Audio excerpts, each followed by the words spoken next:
2장.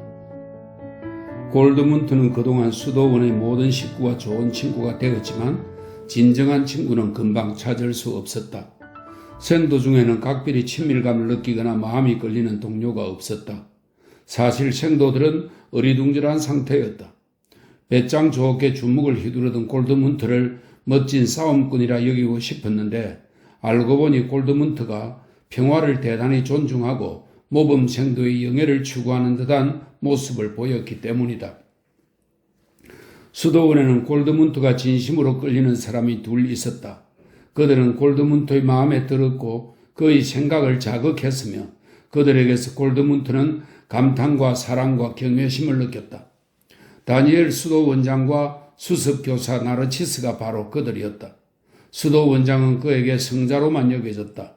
그의 소박함과 선량함, 맑고 사려 깊은 눈길, 명령하고 다스리는 일을 겸허하게 받들어 수행하는 태도, 선의에 넘치고 차분한 몸가짐, 이 모든 것이 단번에 골드문트의 마음을 사로잡았던 것이다.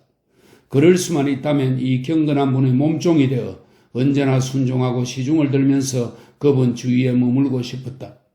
기꺼이 자기를 바치고 내던지고픈 일체의 순진한 열망을 그분께 변함없이 보여드리면서 그분에게서 순수하고 고결하며 성스러운 삶을 배우고 싶었다.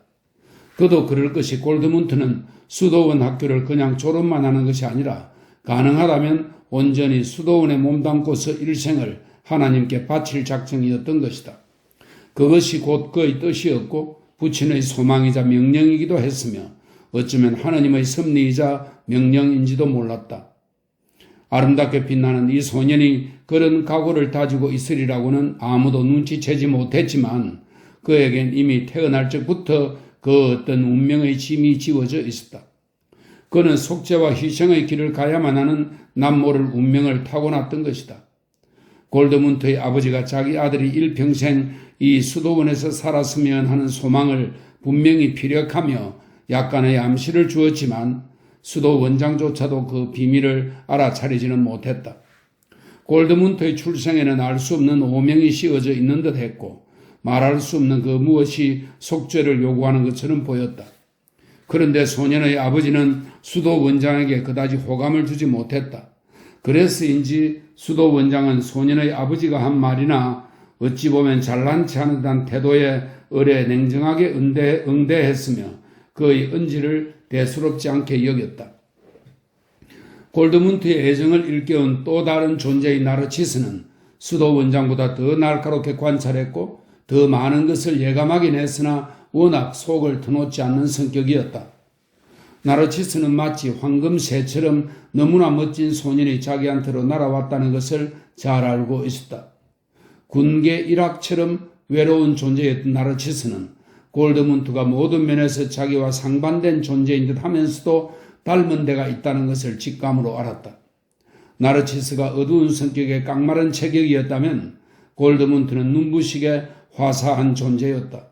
또 나르치스가 사변가요 분석가였다면 골드문트는 몽상가로서 어린아이처럼 순진한 영혼의 소유자로 보였다. 그렇지만 두 사람 사이에 그러한 대립적 측면보다는 공통점이 더 컸다. 둘은 훌륭한 인격자였고 두 사람이 보여주는 재능과 개성은 다른 생도들에 비해 두드러졌으며 또 둘은 숙명적으로 어떤 특별한 경고를 받으며 태어난 존재였던 것이다. 나르치스는 이 어린 영혼에 뜨겁게 빠져들었으며 그의 성격과 운명을 금세 간파했다. 골드문트는 자기보다 뛰어난 지성의 소유자인 이 훌륭한 스승에게 경탄에 마지 않았다. 그렇지만 골드문트는 소심한 자세를 취할 수밖에 없었다. 그로서는 나르치스의 눈에 들려면 주의 깊고 학구적인 생도가 되기 위해 지쳐 나가 떨어질 때까지 안간힘을 쓰는 도리밖에 없었던 것이다. 그가 속을 터놓을 수 없었던 것은 이런 소심함 때문만은 아니었다. 나르치스가 자기한테 왠지 위험한 존재일 거라는 직감도 있었기 때문에 그는 주춤할 수밖에 없었다. 이리하여 골드문트에게는 마음씨 좋고 겸손한 수도 원장이나 또 지나치게 명석하고 학구적이며 날카로운 지성의 소유자인 나르치스 역시 이상이나 모범이 될 수 없었다. 그럼에도 그는 젊음의 영혼을 송두리째 바쳐 결코 하나로 합쳐질 수 없는 두 이상을 따르고자 힘썼다. 그로 인해 그는 곧잘 번민에 빠져들었다. 학창시절에 처음 몇 달 동안 골드문트는 때때로 심하게 마음의 혼란을 느꼈고 갈피를 잡을 수 없었다. 그리하여 그는 이들에게서 도망치거나 동료 생도들과 교제하면서 마음속의 울분과 곤혹감을 풀고 싶은 유혹을 강하게 느끼곤 했다. 선량한 골드문트는 곧잘 동료들의 사소한 조롱이나 개구쟁이 짓에도 느닷없이 거칠게 화를 터뜨렸기 때문에 가까스로 자신을 억눌러 눈을 감고 백지장처럼 창백한 얼굴로 말없이 자리를 뜨곤 했다. 그럴 때면 골드문트는 마구간에 있는 전박이 말을 찾아가 전박이의 목덜미에 머리를 기대어 입을 맞추며 그 곁에서 눈물을 흘리곤 했다. 그의 번민은 갈수록 커져서 사람들의 눈에 띌 정도가 되었다. 얼굴은 수척해지고 시선은 초점이 흐려졌으며 누구나 좋아하던 웃음도 뜸해졌다. 골드문트는 스스로 자신의 상태가 어떤지 알지 못했다. 그의 진심 어린 소망과 염원은 여전히 착실한 학생이 되고 조만간 수련생으로 받아들여져서 장차 사제들의 신실하고 조용한 형제가 되는 것이었다. 그는 자신의 모든 능력과 재능이 이 신성하고도 평화로운 목표를 향해 나아가고 있다고 믿었으며 다른 일에는 조금도 한눈 팔지 않았다. 그런 만큼 이 소박하고 아름다운 목표에 다다르기가 너무나 힘들다는 사실을 알았을 때는 기분이 이상해지고 서글픈 심정이 되었다. 이따금 책망받아 마땅한 충동과 심경에 빠져드는 것을 느낄 때마다 의욕이 달아나고 스스로가 낯설어졌다. 공부할 때 마음이 산란해지고 거부감이 느껴진다거나 수업 시간 중에 몽상과 공상 혹은 졸음에 빠지기도 했으며 라틴어 선생한테 반발심이 생기고 정이 떨어지는가 하면 동료 생도들한테 쉽게 발끈하고 참을성이 없어지기도 했다. 무엇보다도 갈피를 잡기 힘든 것은 나르치스에 대한 사랑과 다니엘 수도 원장에 대한 사랑이 도무지 서로 화합될 기미를 보이지 않는다는 사실이었다. 그러면서도 그는 간혹 나르치스 역시 자기를 사랑하며 자기 문제에 관심을 쏟고 자기를 기다리고 있다는 것을 마음속 깊이 확신했다. 나르치스는 소년이 생각하는 것보다 훨씬 더 깊이 그에 대한 생각에 골몰하고 있었다. 나르치스는 이 귀엽고 밝고 사랑스러운 소년을 친구로 삼고 싶었다. 그는 소년이 자신과 극단적으로 상반된 성격이면서도 자신을 보완해 줄 수 있다는 것을 직감으로 알았다. 할 수만 있다면 소년을 가까이에 두고서 그를 이끌어주고 깨우쳐주고 끌어올려서 활짝 꽃피게 하고 싶었다. 하지만 그는 자신을 억눌렀다. 그가 자제한 데에는 많은 이유가 있었는데 그 자신도 그 이유를 거의 모두 알고 있었다. 무엇보다 그를 주저하도록 올가맨 것은 생도들이나 예비 사제들한테 빠져드는 선생들과 수도사들에게서 느껴지는 혐오감이었다. 그런 선생이나 수도사들이 아주 드물지는 않았다.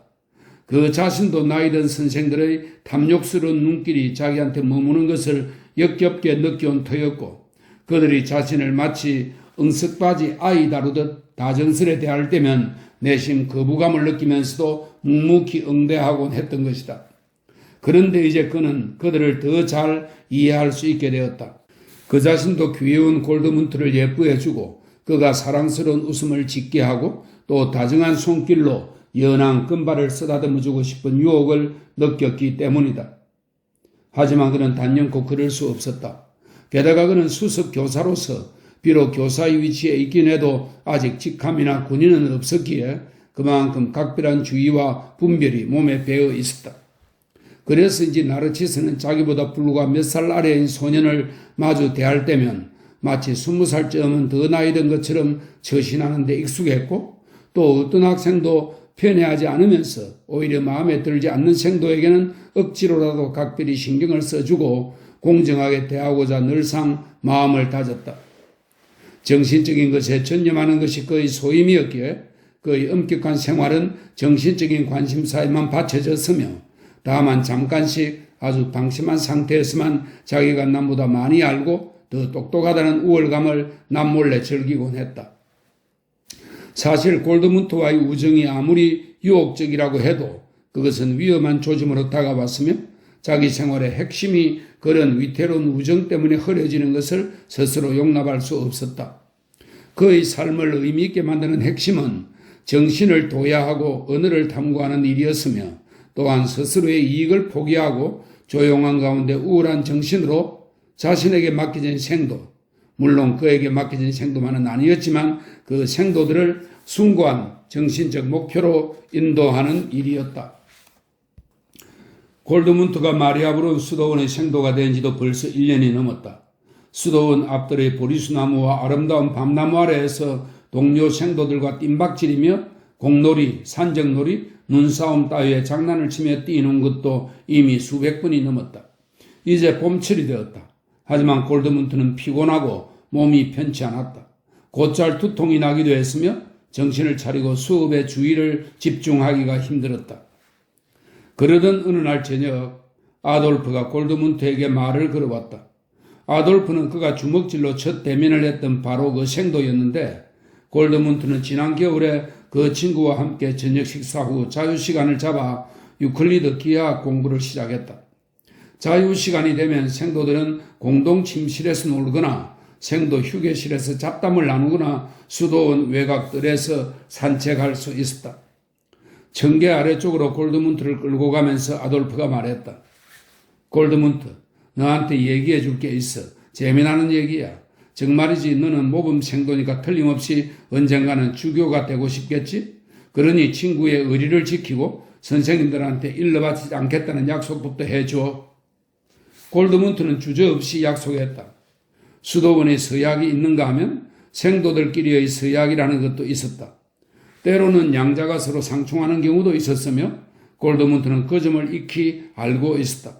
하지만 어디서나 그렇듯이 조문으로 기록된 법률보다는 오히려 불문율이 더 위력적이게 마련이다. 사실 골드문트는 생도로 있는 동안에도 생도들끼리의 규약과 서약을 결코 어기고 싶지 않았다. 아돌프는 귀옛말을 하면서 수도원 정문을 지나 나무 밑으로 골드문트를 끌고 갔다. 아돌프의 말에 따르면 이 수도원에는 근사하고 대범한 몇몇 동료들이 있는데 아돌프 자신도 그 일원이었다. 이들은 이 수도원에서 선배 세대로부터 전해 내려오는 관행을 받들어 자신들이 결코 수도사가 아니라는 것을 서로 거듭 상기시켜 주면서 언젠가 나를 잡아 밤에 수도원을 떠나 마시를 다녀오기로 약속했다는 것이다. 그것은 사내 대장부라면 결코 외면해서는 안 될 재미난 모험으로 어차피 밤중에 다시 수도원으로 돌아올 거라고 했다. 그렇지만 수도원 정문이 잠길 거 아니야? 골드문트가 이의를 달았다. 아돌프의 대답인즉 물론 문은 잠겨 있겠지만 그래서 이 모험이 오히려 더욱 재미있지 않겠느냐는 것이었다. 눈에 띄지 않고 들어올 수 있는 비밀 통로도 알고 있으며 이번이 처음도 아니라고 했다.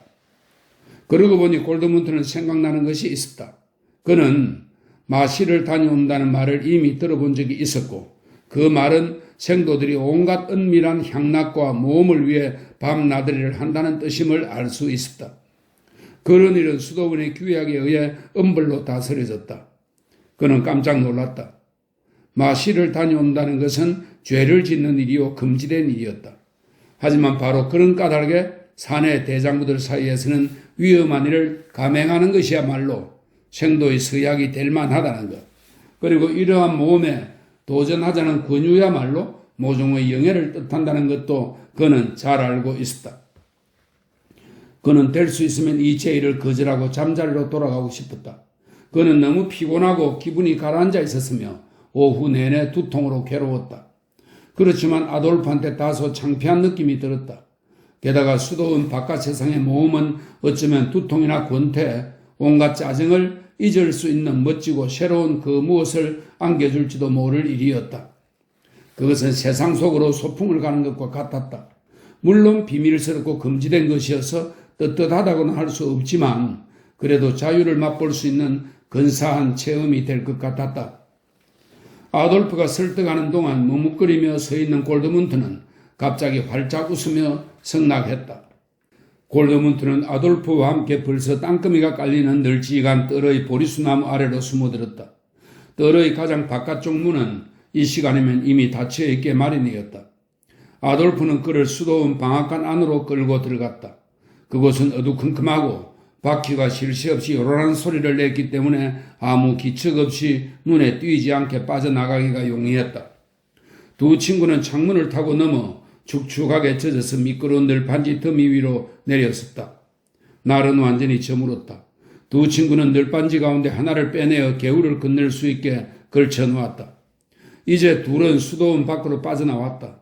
어선불에 비치는 군사용 도로가 울창한 숲속으로 이어져 있었다. 이 모든 것이 두 소년에겐 흥분과 신비감을 안겨주었으며 둘은 무척 흡족했다.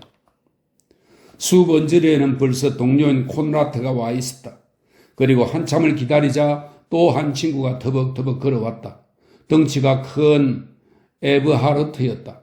소년들은 넷이서 마치 행진이라도 하듯 숲을 가로질러 갔다. 그들 위로는 야행성 새들이 파닥거리며 날아올랐고 고요한 구름 사이로는 별 한 쌍이 습기를 머금은 듯 반짝였다. 콘라트가 익살스러운 얘기를 늘어놓았고 다른 친구들은 이따금씩 함께 따라 웃었다. 그렇지만 이들에겐 불안과 설렘이 뒤섞인 밤 기운이 감돌았고 갈수록 가슴은 거칠게 두근거렸다. 1시간이 채 못되어 이들은 숲 저쪽에 있는 마을에 다다랐다. 그곳에서는 모든 것이 이미 잠들어 있는 것 같았다.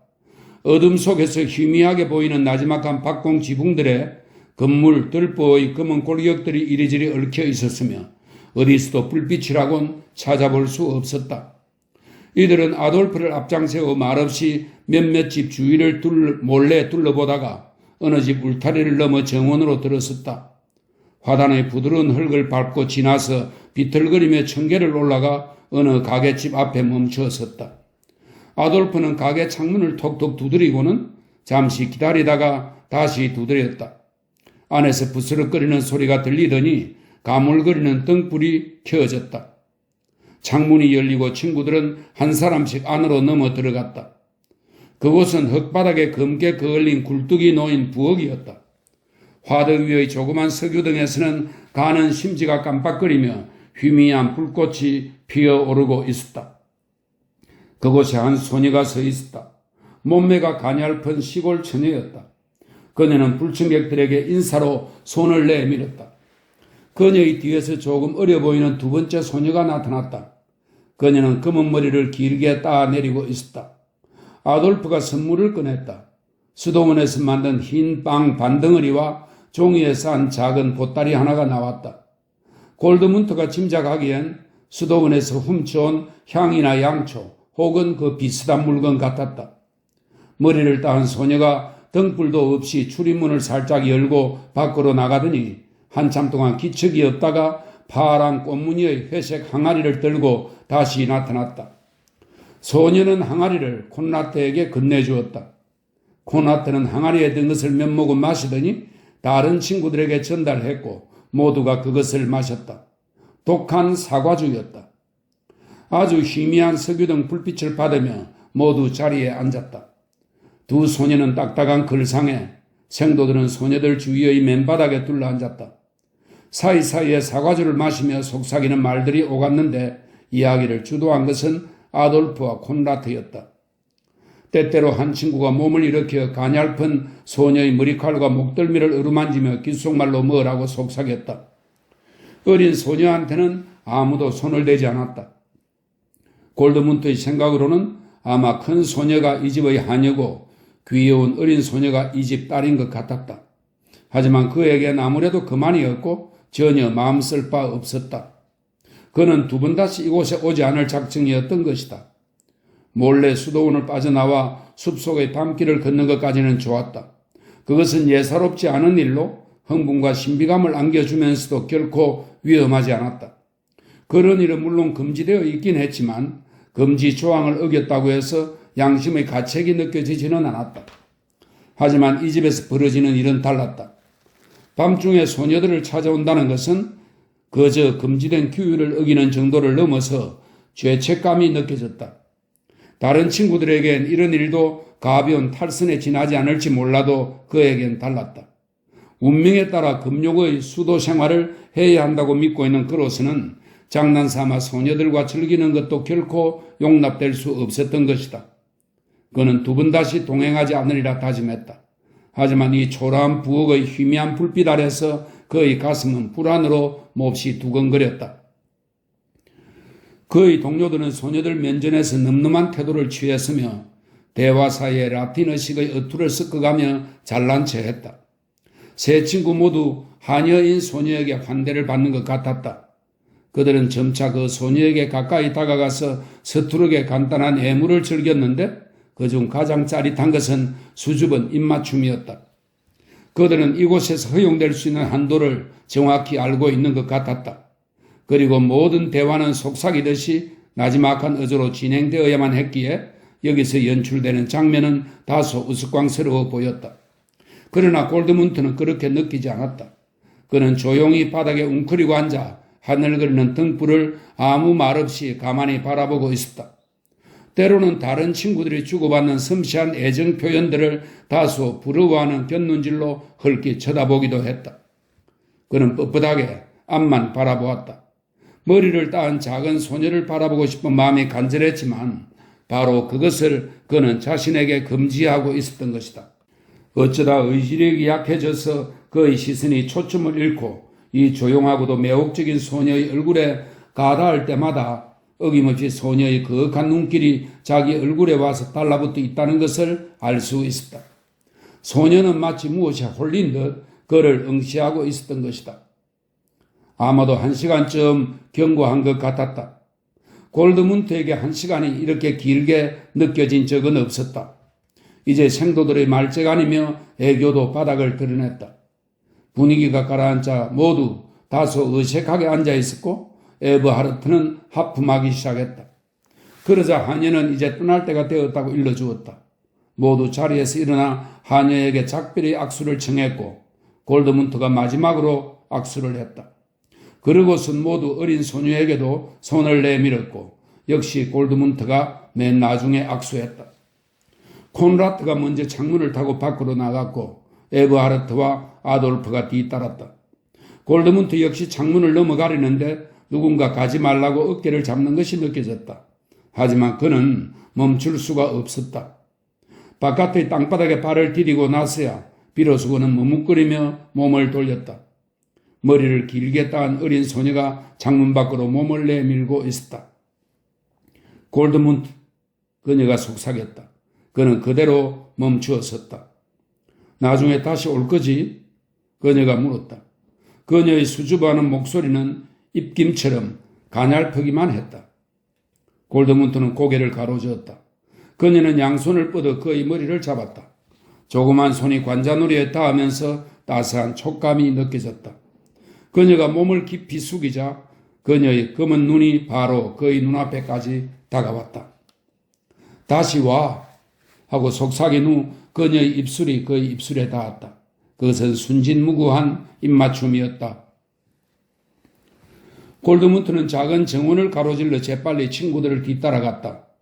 비틀거리며 화단에 넘어진 골드문트는 촉촉한 흙내음과 두업 냄새를 맡았으며 장미등불에 찔려 손에 생채기가 나기도 했다. 그는 울타리를 타고 넘어 쟁걸음으로 다른 친구들을 뒤쫓아 마을을 벗어나서 숲을 향해 걸어갔다. 2번 다시 오지 않을 거야. 그의 의지가 이렇게 다짐했다. 하지만 그의 가슴은 탄식하며 내일 다시 올 거야 라고 말하는 것이었다. 이번에는 아무도 야행성 새들을 마주치지 않았다. 소년들은 캄캄한 밤길을 따라 겨울을 건너고 방앗간을 통과하여 보리수 광장을 지나 마을이 앞으로 수도원으로 되돌아왔다. 소년들은 살금살금 현관을 통과하여 둥근 기둥 사이에 창문을 타고 넘어 수도원 건물 안으로 들어가서 침실로 기어들었다. 아침이 되자 키가 큰 에버하르트를 큰 소리로 깨워야만 했다. 그는 그때까지도 너무 고나게 잠들어 있었던 것이다. 소년들은 모두 제 시간에 아침 미사와 식사 그리고 수업에 참여했다. 하지만 골드문트는 몸이 편찮아 보여서 마르틴 신부님이 어디가 아프냐고 물어볼 정도였다. 아돌프가 나서서 골드문트에게 몰래 경고의 눈짓을 보냈고 골드문트는 괜찮다고 대답했다. 하지만 히라브 시간 동안 나르치스는 골드문트에게서 눈길을 떼지 않았다. 나르치스 역시 골드문트가 아프다는 것을 알았지만 말은 않고 예리하게 관찰만 했다. 수업이 끝나자 그는 골드문트를 불러냈다. 그는 생도들의 주의를 딴 데로 돌리기 위해 골드문트에게 숙제를 주어서 도서관으로 보내고는 자기도 뒤따라갔다. 골드문트, 그가 말했다. 도와줄까? 내가 보기에 무척 힘들어 보이는 걸? 아픈 모양이로구나. 그렇다면 자리에 누워있어도 좋아. 환자용 미염과 포도주 한 잔을 보내줄게. 오늘 히라브 시간에는 아무 생각도 없어 보이더구나. 그는 한참 동안 대답을 기다렸다. 창백한 소녀는 혼란스러운 눈길로 그를 쳐다보다가 고개를 떨구었다. 그러다가 다시 고개를 들더니 입술을 실룩거리며 무엇라고 말하려 했지만 말을 하지는 못했다. 그는 갑자기 옆으로 쓰러지면서 책상 양쪽에 장식용으로 세워져 있는 참나무로 깎아 만든 천사상 사이에 머리를 기대었다. 그러고는 울음을 터뜨렸다. 나르치스는 당황해서 잠시 시선을 딴 데로 돌리다가 훌쩍거리는 소년을 부축하여 일으켜 세웠다. 나르치스는 일찍이 골드문트가 들어보지 못한 다정한 어조로 말했다. 그래, 사랑하는 친구. 마음껏 울면 금방 나아질 거야. 자, 자리에 앉아. 얘기하지 않아도 좋아. 내가 보기엔 그만하면 충분해.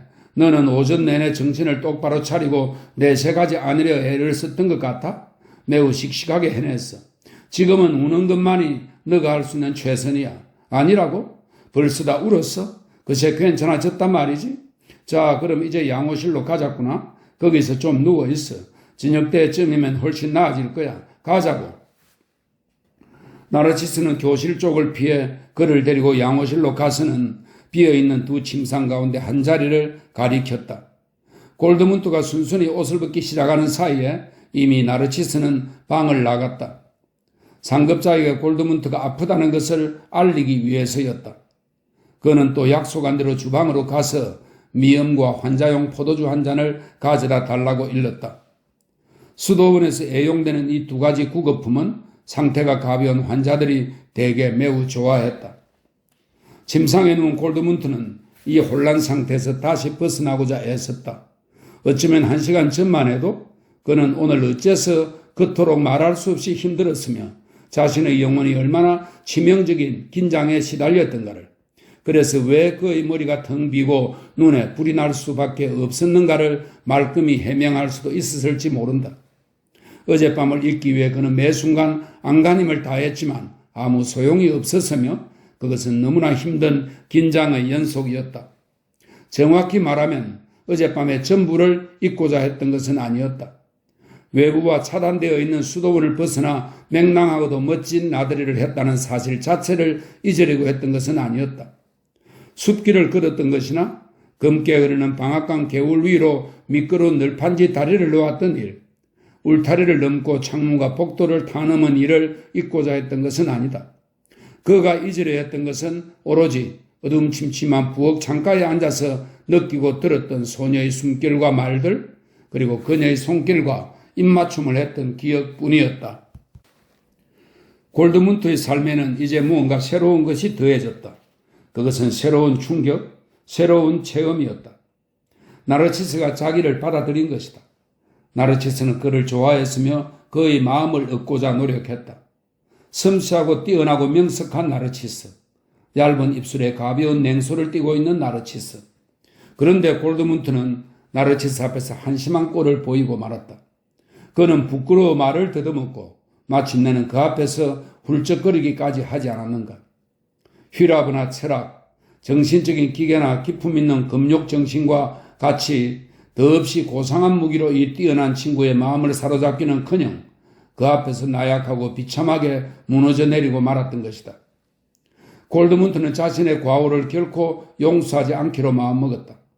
이제부터 수치심 없이는 나르치스의 눈을 똑바로 쳐다볼 수 없을 것 같았다. 하지만 울고 나서는 한결 긴장이 풀렸다. 양호실의 조용한 분위기며 편안한 침상도 효과가 있었다. 이제 절망적인 심정도 반쯤은 풀이 꺾인 것 같았다.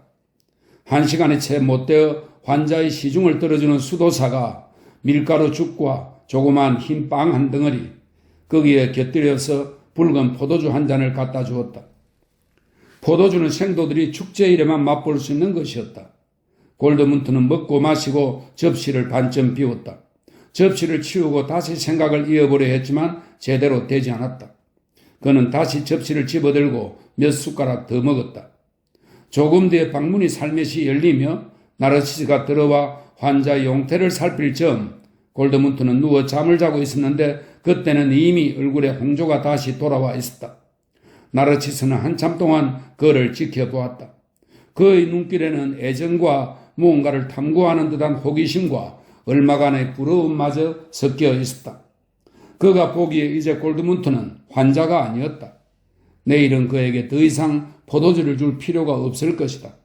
그는 이제 서로 마음의 장벽이 허물어졌으며 둘이 친구가 되리라는 것을 알았다. 오늘은 골드문트가 자기를 필요로 했고 그에게 도움을 줄 수 있었다. 언젠가는 그 자신이 나약해져서 골드문트의 도움과 사랑이 필요해질 것이다. 그리고 언젠가 그런 상황이 닥친다면 자신도 이 소년의 도움과 사랑을 받아들일 수 있을 것 같았다.